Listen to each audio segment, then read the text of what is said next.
And I mean, collectively, we've been here together for probably average of, 18 years together. You're 20, so most 17 plus. And then you got 24 and 25. So I'm not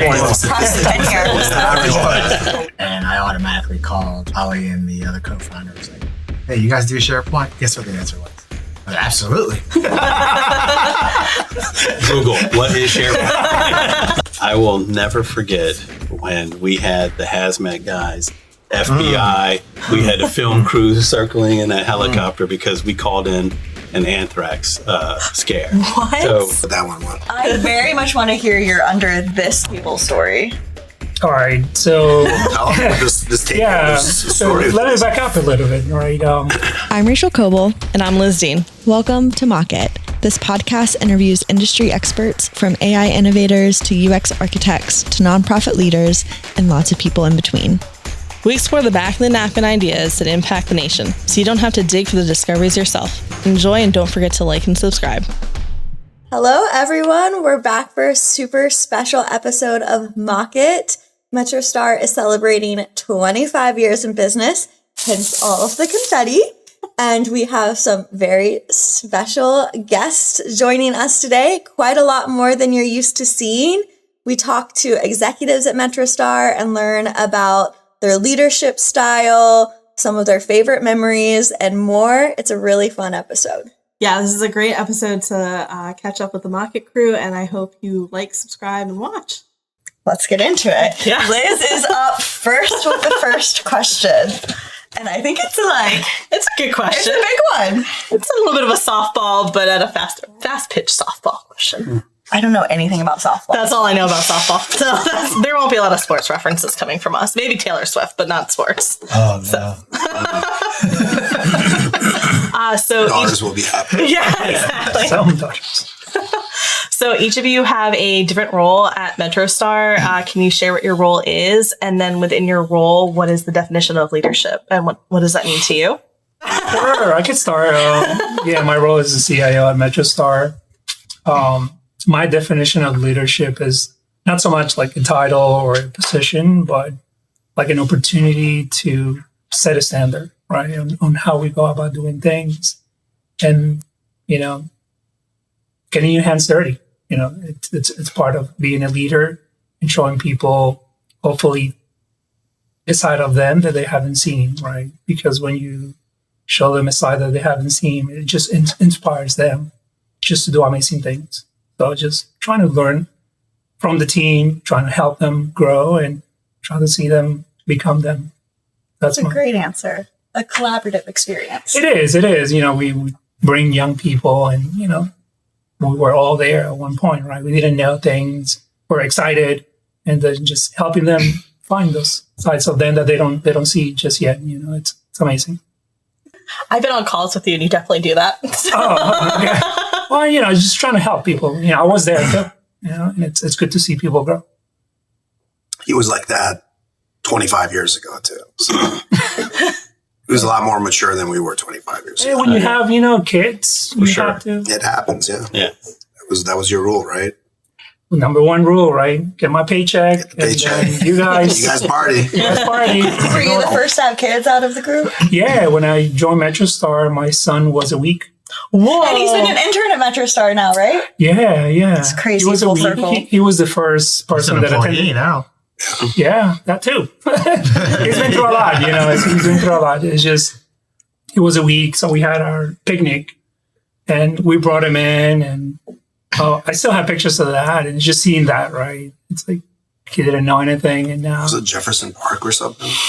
No, it was off of Gallows. Yeah. Yes. Yeah, right off of Gallows. No, it's a little small one that's there. That has a basketball court. I remember we forgot to bring charcoal to a picnic. Yeah. So we collected wood and just fire. And before you had a lily or a shoddy. Yeah. For a lot of you. It was like, how do we have a picnic, let's come up with some fire. You got 10 people trying to figure out how to create fire. Seems like a great team bonding experience. It was. You accidentally created one of those team bonding experiences that companies pay a lot of money for. It was a good time. there were so few employees, we had to invite other people to come so we could actually play sports during the, didn't have the games go on because we only, there was like, 4 or 5 of us that showed up. Yeah. And then we brought other people so we could actually engage and play games and have fun. I still remember getting taken out in a soccer game. Like down on the ground, taken out? Oh, yeah. Did you get like tackled? It was pretty good. Name his name. Yeah. Thank goodness you guys don't play rugby. On the things happen once. So you were talking leadership. So president, and I focus on some of the internal operations, but you were talking about what's your idea of leadership. And mine is you can't control the challenges and things that arise, but you can control how you react within those challenges. So that's something I try to tell to the team is we're going to face challenges all the time. We can't stop that. But what we can control is how are we going to face those challenges? So we try to go in and, I mean, this group, the entire group, when something happens, I mean, you know, our crisis react team is incredible here because everybody's in on trying to make sure we get it right and we get out the other side looking better than coming in. But that's what I like to say, you know, control how you are in those challenges. And that's what we need to do. Is that ever overwhelming when it is everybody trying to come in during a crisis situation though? Well, I think we're better at that now. And everybody steps back and it's the, you know, you're there to offer support. Hey, if you need something, I'm here for it. Let me know when you need me. Before we weren't big enough to do that. And you needed everybody. I mean, it was a small enough team where everybody was in their hands on, but now I see it. If you need something, I'm here. I'm watching. Let me know when you need my help. So as an employee, like in some of the, like the messaging, like when COVID happened or when some of these executive orders come down, the messaging to the company is very streamlined. It's very clear. It's very, here's the action plan. It's very calm. And like, I find it reassuring because I'm like, oh, our leadership, like they're okay. Like they think we're going to be okay. So I can be okay. Like I don't have to, you know, be as like, oh my gosh. Fill out my job application. Yeah, exactly. I was a pandemic hire, and one of my first questions to Debbie, who interviewed me, was, how are you guys handling the pandemic? Because I had just gotten furloughed from a company that was not handling the pandemic very well. They were still going into the office, and it was very stressful to me. So that was one of my first questions. I was very impressed with the pandemic style at MetroStar. What was the question again? So what's your role, and then like what's your definition of leadership? Okay. Short memory. Give it the drink. So Chief Innovation Officer. I mean, on the leadership side, I think for me in particular, I'm always learning. Like I'm continuing to learn as our company continues to grow and we're leading more and more folks. I think what Rob said is a big part is, for me, leadership is being calm, being, confident in our decisions in times of crisis, because your team is looking at you for direction, right? But on the other side of leadership, I think one of the biggest roles and important roles is getting that team buy-in and camaraderie, and align to that vision that you have, whether as a team, as a company, as a whole. That's something I'm constantly doing every day. Sounds stressful. Yeah. But rewarding. Yeah. All right, Mo, you're up. Well, I'm our COO, responsible for the delivery of the services we provide to our customers and making sure the vast majority of our employees have what they need to be successful in delivering and supporting our clients. Leadership. So for me, definition of leadership, it's really, how you step into the role and how you support others. In the role I'm in today, it's really all about bringing the teams together and helping them realize their maximum potential in all times, and not accepting the status quo. And so continuously pushing for greatness. We're doing what we do as leaders, supporting our nation. And so it's an important mission we support. And so accepting status quo is something all of our team members and our leaders know they've got to continue to strive for greatness. And, at times, for me, it's stepping in their role and just understanding more about what they're faced with. We talked about crisis. I mean, on a given day, yesterday, 9 a.m, it was just after an 8 a.m. meeting with Ali, with the CEO, and talking about, the strategy. You come in 9 a.m. and our largest business unit is got some challenges going on first thing in the morning. And so how do you help them and strategize? And by 8 o'clock last night, that challenge that they were faced with, our project manager, she realized the impact she can make. And she realized that she's empowered to really make a greater difference. And that's what we push for, and helping our people achieve their greatness. Do you prefer a challenge early in the morning or late at night? It's all the same. Keep them coming. And it's an opportunity. It's not so much a challenge, and it's an opportunity that we have in front of ourselves. And when we work together as a team, and on the way to an event last night, I got our head of citizen services calling me and saying, I'm really focusing on growing and strategizing and helping us continue to build. And she was just so grateful how her peer contacted her over the weekend and said, hey, I'm here to help you. I've been doing this for a long time, and just seeing how the teams are working together is just the most satisfying thing for me. Takes a village. It 100% takes a village, and I rely on these folks and others to make it all happen, and you all most importantly. How do you build that camaraderie within your team to lend a hand, like have your teammates lend a hand to each other? It's really about setting the dialogue and setting the precedents, and we talk about things openly as a team. We get together once a week. The leadership team, the folks who directly report to me, I'm referencing, and we make sure that they're talking to each other. And I try my best to stay quiet and help them help each other. And because they've all done it, they know what they're faced with. They've all experienced it. And sure, there's always something new that pops up, but bringing them together and making sure you're giving them a forum to support one another is what you start seeing. And we've got a culture.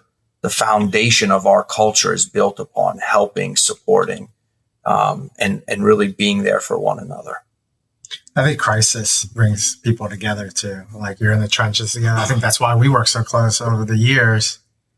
We have a bunch of war stories, but when you come out of them, right, it's like it brings you closer together. And I think that's the unique part, right? Is like not every team could handle a crisis together and come out stronger. That's what makes us pretty unique as a team, is the ability that in a situation of a crises, we could come together and really solve the challenge as best as we can, and then like walk out of there stronger, not like, weaker as a team. I think that's something that's a testament to the team. It's like, it's not like me or Jorge, Movi, or Rob.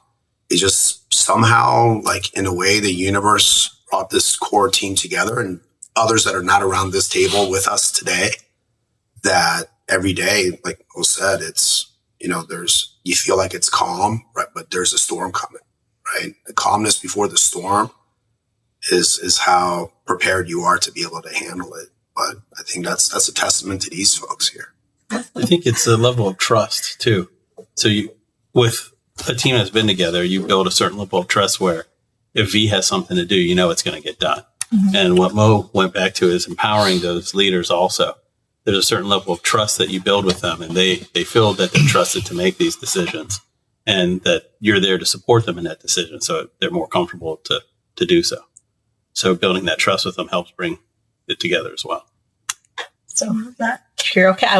This is a very good you segue to a question that's a little bit further down, but it's a perfect. Go for it.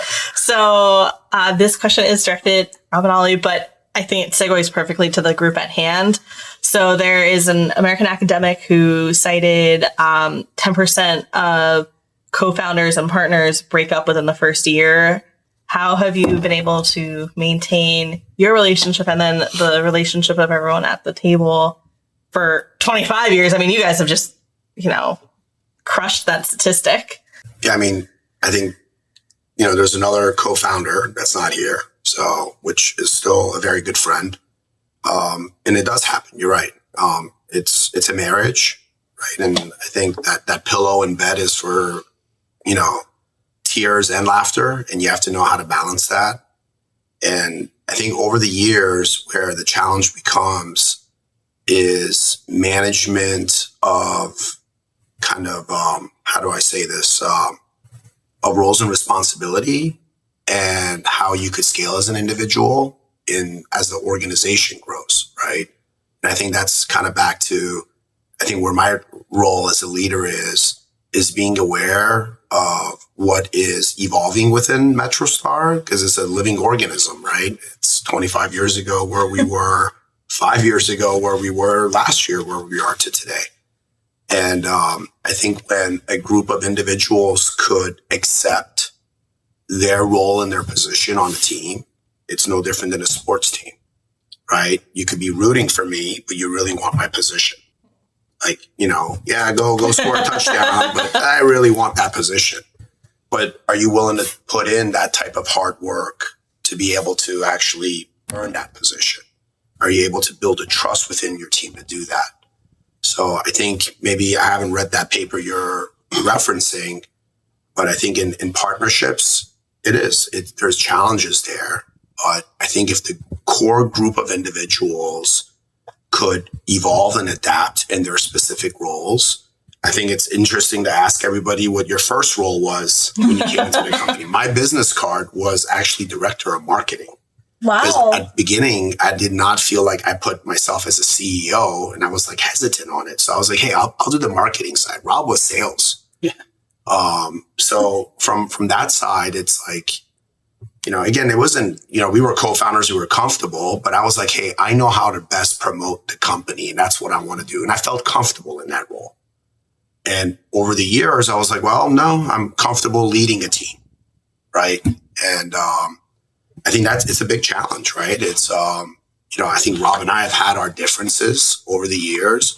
It's how you get through those differences and accept what we're doing as individuals, and together what we do is what keeps a healthy partnership, I think, in anything going, right? Even amongst this team here, right? I mean, collectively, we've been here together for probably average of, 18 years together.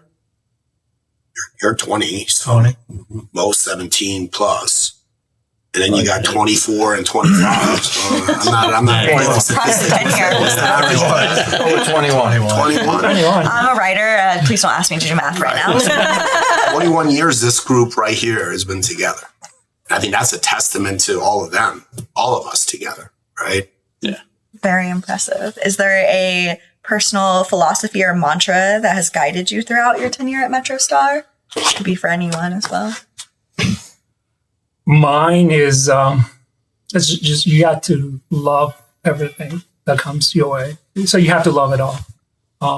That sounds hard. It is because immediately you go into all the great things. You want to try to avoid the not so great things.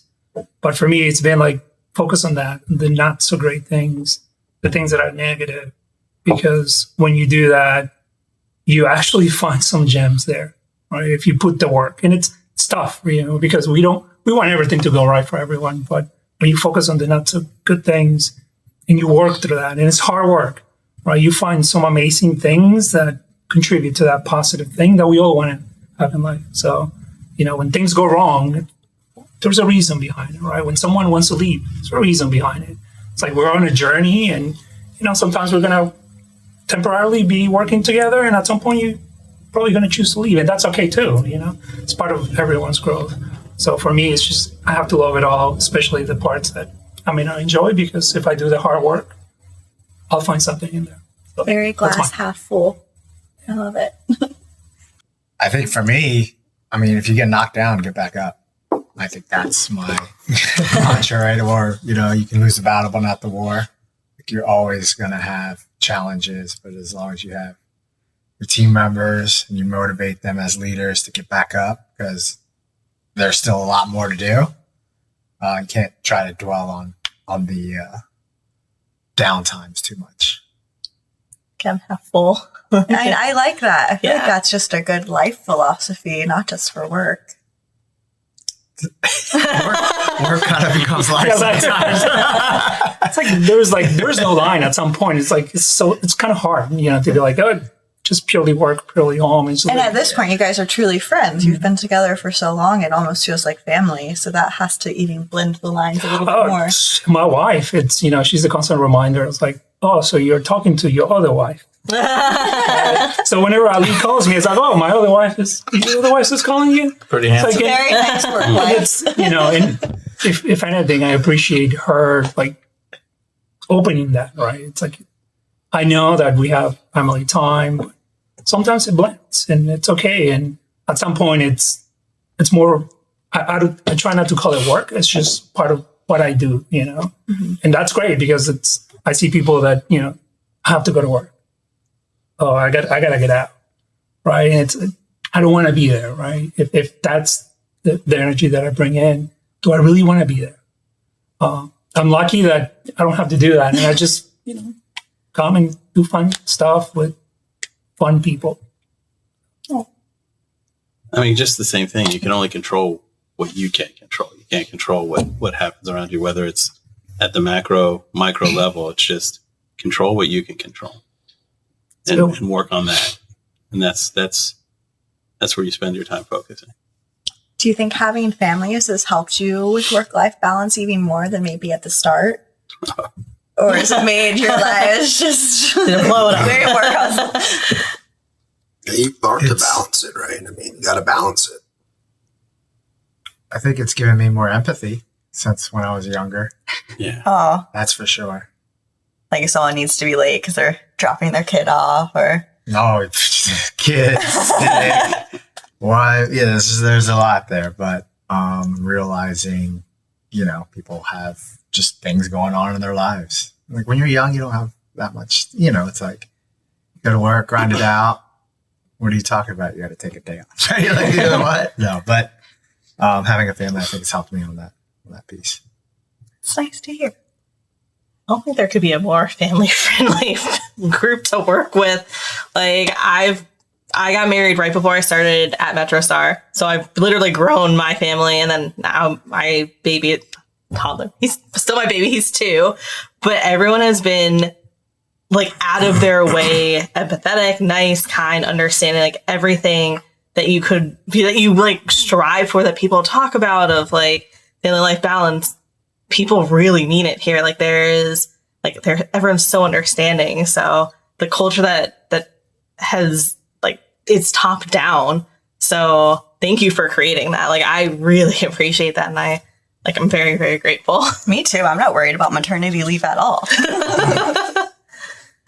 That's a hard thing to do too, right? It's just creating an environment where people, at some point you want people to feel empowered to do the amazing things that they can do if they have that autonomy to do things, and it's hard to create an environment like that.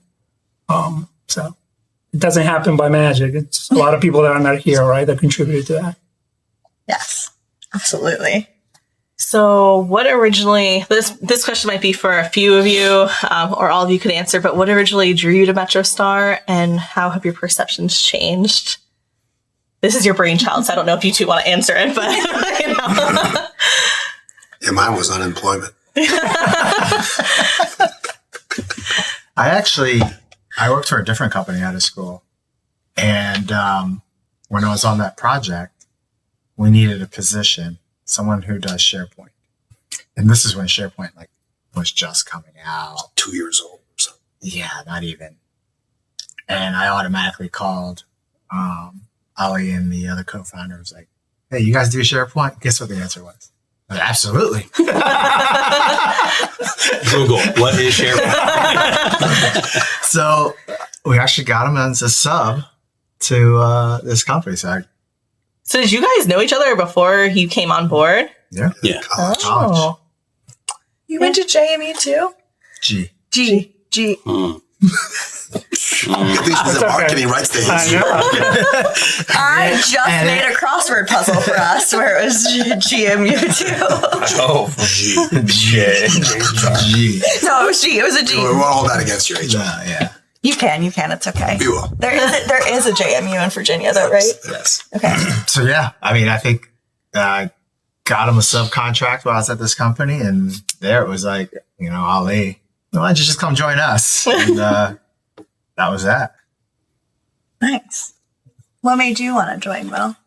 well, I'm the rookie out of the crew. I wouldn't say 17 plus years as well. I feel like we're the rookies out of this table. Like, Maybe, but just by years. You guys are the pros. I referenced Ali and I meeting yesterday morning, and one of the things he stated is exactly and why I chose to come here and continue to stay here is the opportunity. And I share this with everyone. They ask this question, really to get the best out of yourself. And there's no holding you back to help the company achieve its goals. And for me, and just kind of the passion I have in the things I do, it's very important that I'm not being held back in doing the great things I feel I can do to help a company like MetroStar. And 17 years later, my role has continued to evolve. And, you talk about a different question earlier. It's just evolution and just constantly pushing yourself and having that passion and that drive. And so if someone was going to hold me back with my drive, it wouldn't work. And I've never been faced with that here. And so it's allowed me to continue to evolve as a leader, as an individual. So that's why I chose to be here and continue to choose to be here. There's other reasons, the people, other stuff, but that was really the initial. Yeah, for me, it's, I was, so I went to George Mason University, right? And I'm a computer science major, so heavy on the technical side. I met one of the co-founders in one of my classes, and then he was like, "Hey, you know how to program?" Sure, yeah, I can do that. I used to tutor like C and C++ to students, so sure, I could do that. But I had a lot of friends too in the computer science department that started getting, offers to companies, and I was fortunate that I had a couple that had taken some offers already. And, based on their feedback, it's like, I'm just a number. And it's like, do I want to be a number, right? I don't want to just be yet another number. So my big thing was find a small company that I can come in and make an impact, right? And have the opportunity to not just be technical, but learn other things along the way too, because there's more than just computer science, anywhere. So for me, it's just finding a small company where I could just make an impact. Oh, that is a great segue to my next question. According to the Bureau of Labor Statistics, the tech job market is expected to continue its upward trajectory in 2024. Why would someone enter tech through our industry, government, our world, MetroStar, rather than fly to California and go into a tech startup or some big company? And why would they choose this world? Immediately, right? For me, is the environment. There's a couple of things, but the environment, right? You want to go into an environment where you can make an impact. The second one is you look at who we support. Look at our customers, right? Mm-hmm. They're helping our nation, so they have some great missions there. So I think having the opportunity to come in an environment in which you can help our nation move forward, it's just an amazing opportunity. Nice. Would anybody else like to add? Yeah, the mission support, right? If you love your country and you want to help, our nation, it's supporting the mission. So you can either support our country or support a company that wants clicks. I mean, it's it's a no-brainer for me. Anybody else? People, culture, mission. You talked about your personal experience. and how rewarding it's been for you and how people support your personal growth, your family growth. This is a company that allows all of that.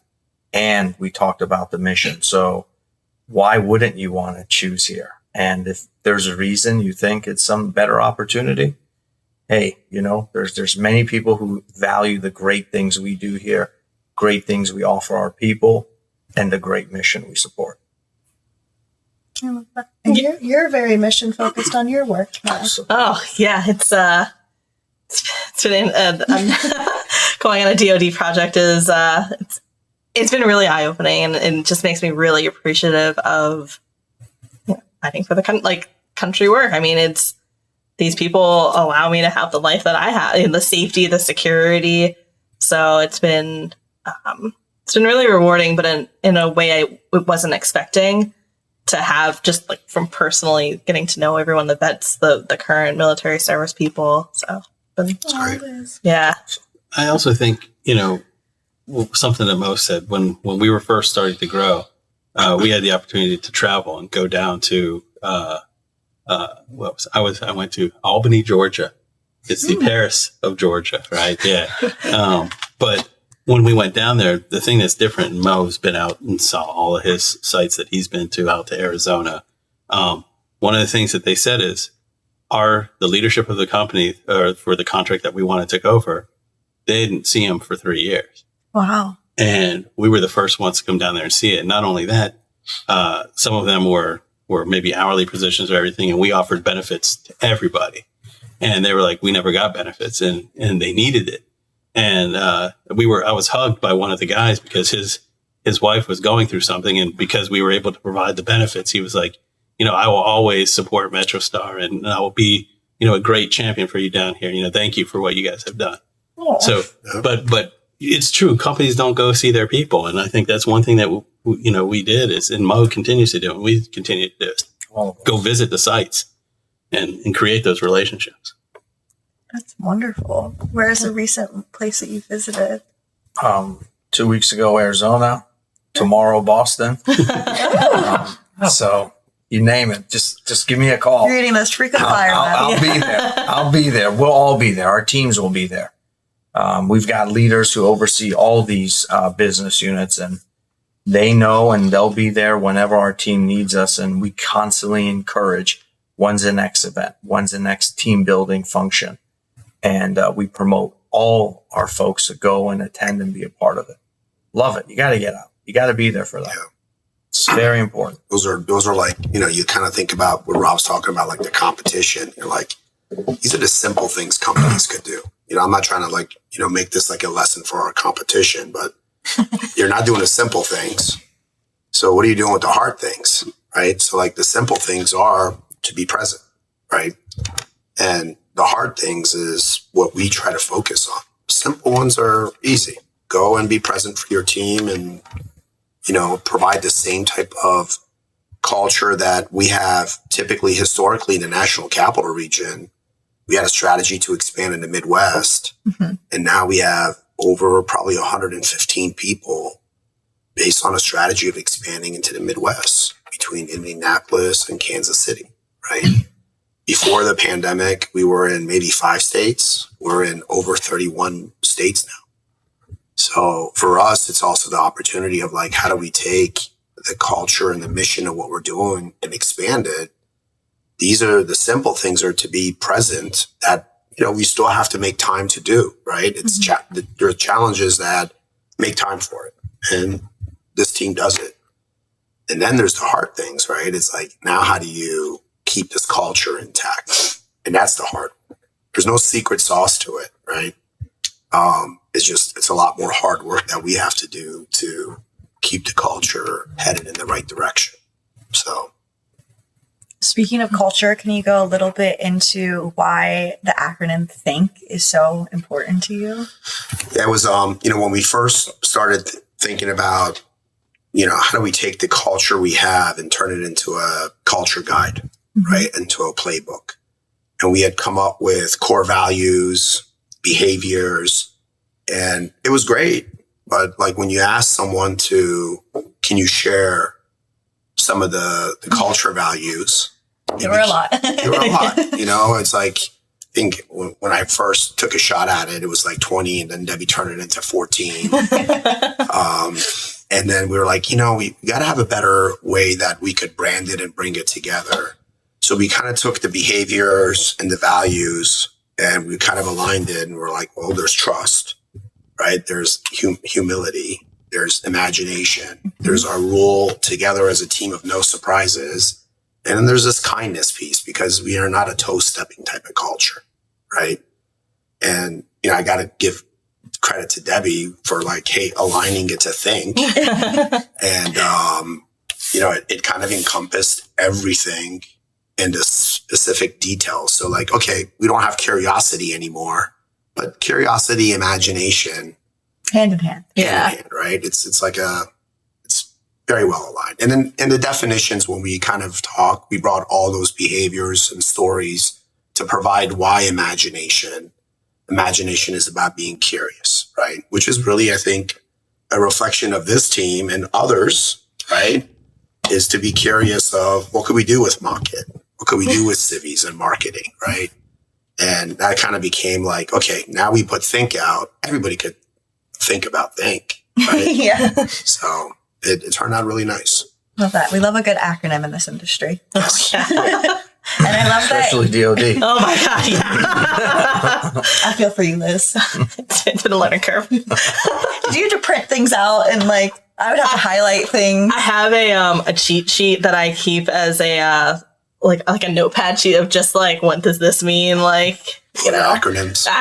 Yeah. Like, well, no, I wouldn't put but like DOD equals like Department of Defense, but then it goes just like the list just keeps going longer and longer.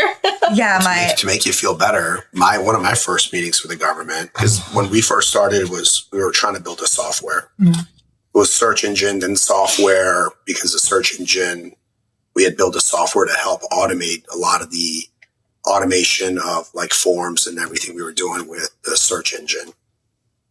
And then Jorge, from his background of C++, we started kind of learning C#, because like it was like the whole Y2K. So it was like the race of like automating all these different forms and everything. And then the whole SharePoint thing was happening, like he brought up.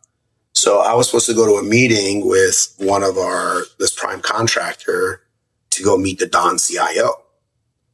And the whole time, 4 years out of college, I have not done my best due diligence and research on Don CIO. So the whole time, I think this guy's name is Don, and he's the CIO. But it was really, meeting with the Department of Navy, DON, CIO. So I'm here at the Navy Annex, which, doesn't exist anymore. So before we kind of go into the Navy Annex, I'm asking this prime contractor to tell me about Don. He's like, who the hell is Don? I'm like, the CIO. And I forget the CIO's name now. It's like Ali. That's not his name. This is his name.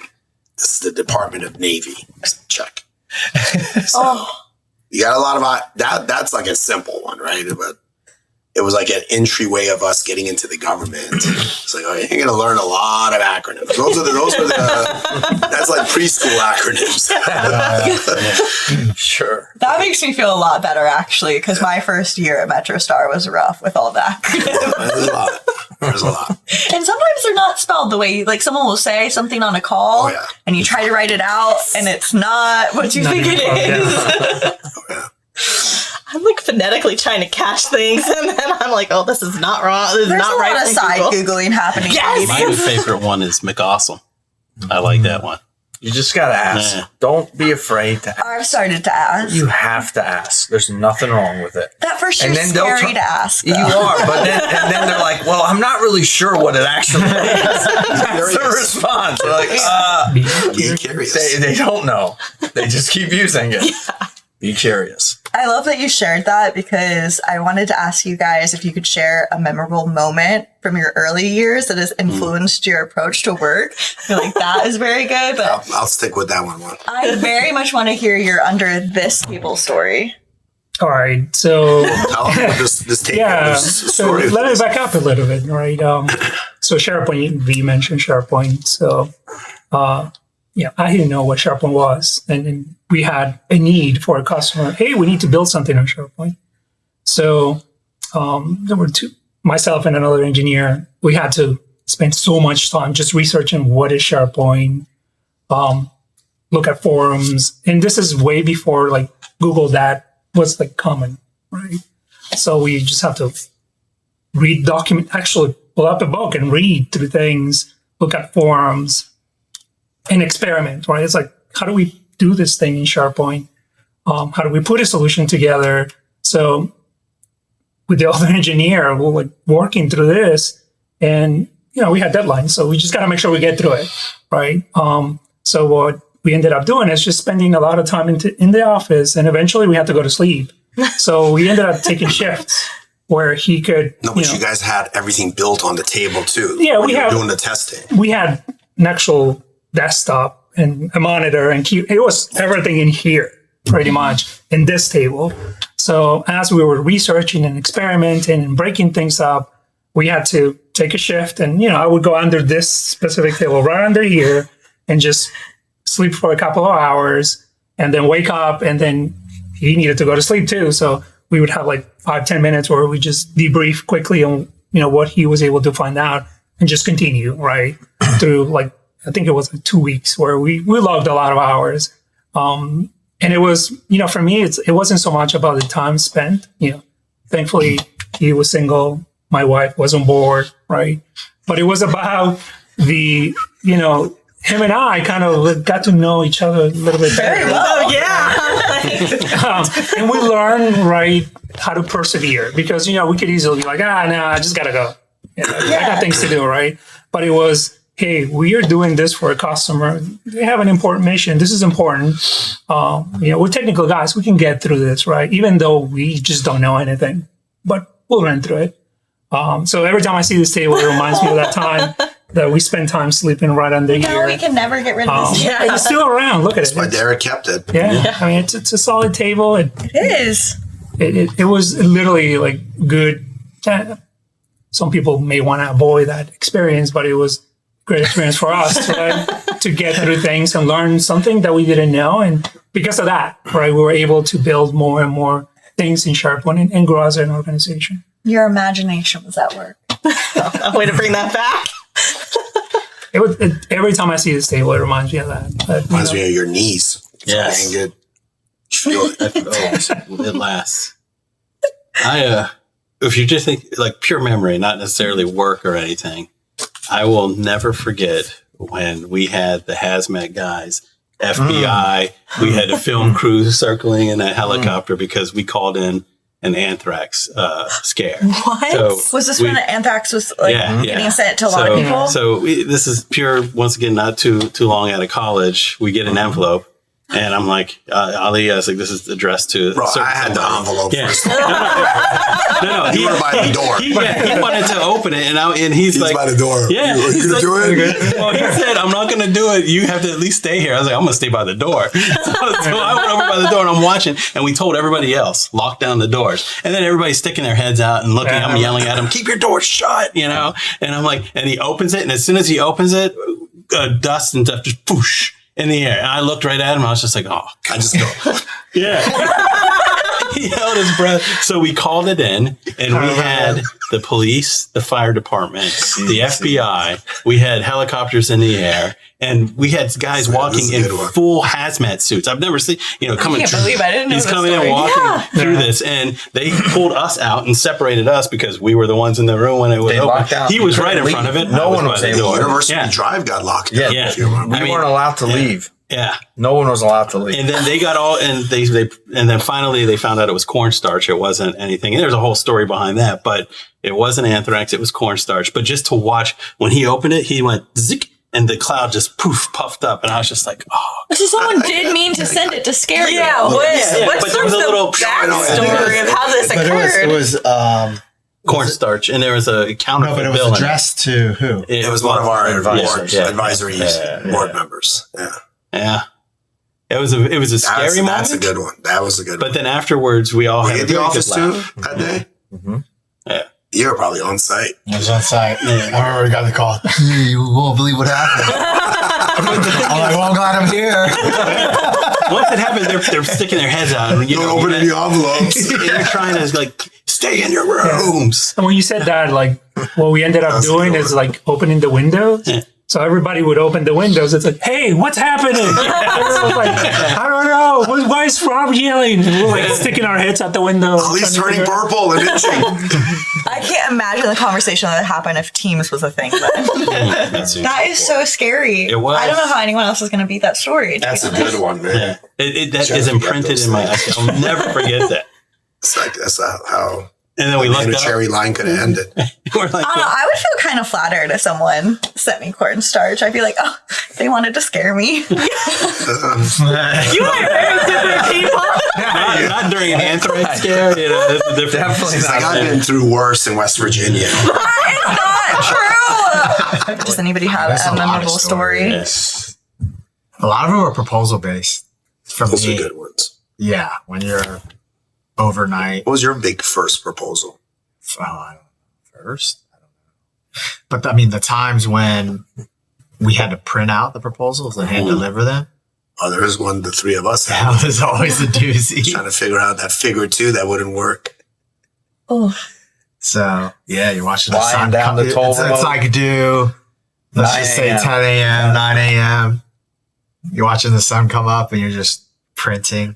I remember I was still trying to figure something out on that specific Yeah. one. Mo is going to plan B and not telling me. sounds like Mo. Gotta be ready. Yeah, he was like, had someone else like, hey man, figure this out. I'll least drink a half a bottle of rum and still working on a proposal. Like, Yeah. What was the exact question? Memorable story. Yeah, memorable story. Can you share a memorable moment or project from your early years that has influenced your approach to work, or just a memorable story? I mean, you can't top this stuff. Yeah. That was a great one. We've had some amazing parties. Always stories out of those parties. Those stay at the parties. We don't talk about those, post them. You know, I think something that continues to shape me is, we've had, different folks here at different times, and, we've all played different roles, but you don't want to accept the answer of no when you see a path and you see a vision and we need to do this. This is going to help us. And there's been several circumstances, and you find a way to, Ali, you might want to look at this. This is an important thing. I think we should really consider it. Getting a lot of pushback over here. What do you think? Or hey V, what do you think? We got to figure this out. You got to help me. What do you think? And the outcomes of those, if we would have said no, our company quite possibly wouldn't be where we are today. And so it's, again, pushing through. And when you believe in something, making sure you speak up and really push behind what you're passionate. And it could really impact all of us. So what was the story? Which one? It was You just wanted to give us something motivational. No, it was multiple there's circumstances. two customers I could think about right away, Multiple circumstances. So this kind of teased me up for maybe our last question. So thanks for the segue. No problem.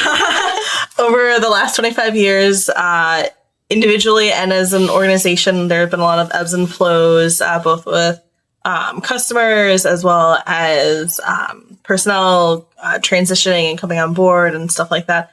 How have you all navigated to the ebbs and flows, but to the success that we currently have? I mean, the ebbs and flows it's just the reality of being in business and operating. And you don't want to look back other than reflect to make sure you're improving. But if you dwell too much on some of those ebbs and flows, you won't see what's right in front of you at times. And so constantly looking forward, having a time to reflect, having a time giving yourself a moment, your team being there for each other. You always have to do that, as well as constantly improve, but you got to look ahead. You have to be ready, because you've got to be thinking about what's next for the organization, the team, the people. And if you're not doing that, then you're really not helping lead the organization and support one another. I think I kind of answered your question. Yeah. It's good. Yeah. Look, team building is hard, right? It's hard business. And if you look at any industry, from sports to software companies to services like us, and, you know, our focus being more government and defense kind of, you know, service provider, team building is just a hard, right? You have a certain vision and expectation of a role. And when you put them into the game, it doesn't at times go the way that you thought it's going, right? And it doesn't mean that those individuals during the ebbs and flows of who's worked and who hasn't were bad individuals. It just didn't work out, whether it be a cultural reason of did it fit the culture of MetroStar, that brought some really amazing things to the table, or for that specific skill set you thought you needed, the skill set didn't really align effectively. And I think, you know, for us, it's, you know, you can't dwell too much into the past, and you do have to learn from the past, but to focus into the future. And those are challenging, right? Because you could never buy time back. And you could buy a lot of things, and, you know, My father-in-law says that all the time. and it doesn't matter how wealthy you are, right? You just can't buy that. And those are the things that we have to do as a collective team. We've matured to do a better job of, you know, we're not perfect still, but how we communicated, what's our intent for this, and to be fair to the individual that we're trying to recruit into this position or promote into this position or shift into a new position, right? To have that ability that you could grow in the organization. Team building is a hard part of sports, right? I mean, you look at great teams, and, you know, you put super teams together in basketball. Do they always win championships?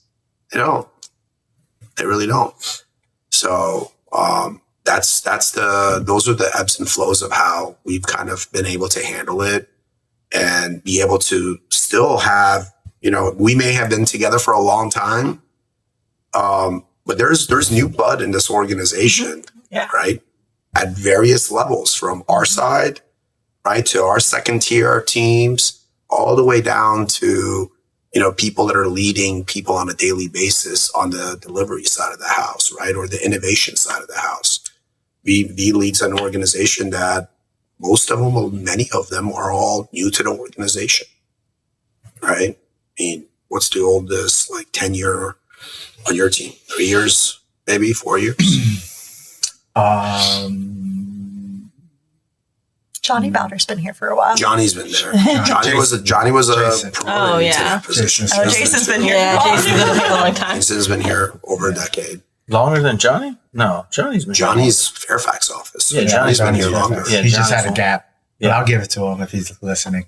He does ask for Hey, he's been a guest. He's probably is listening. He's a superstar. I think the ebbs, getting through the ebbs and flows for me is, you get in the habit of firefighting a lot with the ebbs, I guess. But taking time to celebrate the wins, like the good events that happen as a team, celebrating the good stuff and not dwelling on, so much of the firefighting. I think that's important to get you through. And the next thing you know, it's 5 years, 10 years, 15, 25. Goes by in a blink. So Yeah, Mo said it. V just said it. Ali says it all the time. Jorge says it. You even see in our management meetings, we have a little column that says wins, right? Oh. And it's acknowledging the wins, letting people know that they've contributed to something and that we're going to celebrate it. And then learning from some of the losses. And, like Mo said, you always are looking at the future, but we take time out to celebrate. And we'll be doing that in 2 weeks too, to take a little time out to celebrate another win.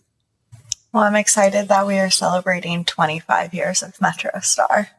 Liz and I are very excited to have jobs here. excited to have you all. This is awesome. Yeah, thank you. Yeah, thank you guys Thank you. so So much. much. Thank you.